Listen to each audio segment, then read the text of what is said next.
Сегодня 9-й отчетный концерт образцового ансамбля крымско-татарского танца «Атеш». Мы очень сильно готовились к нему. Каждый год мы пытаемся сделать концерт сюжетный, интересный, и этот год не исключение. В этом году мы показываем диалог между молодежью и стариками.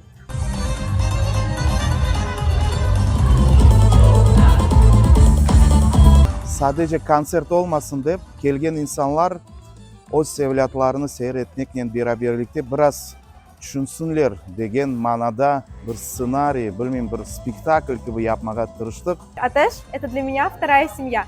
В первую очередь наши педагоги – это наши наставники, которые всегда наставляют нас на верный путь, чтобы мы стали чуточку ближе к своей мечте. Her sene, her yıl bir yanılıklar çıkararlar sanağa. Bilsem, onlar da bir sırada olurlar. Baynak ansambullerinin, Sufishvili ansambullerinin Kırım Tatarlarının gösterilir dünyada. Мы любим Одессу!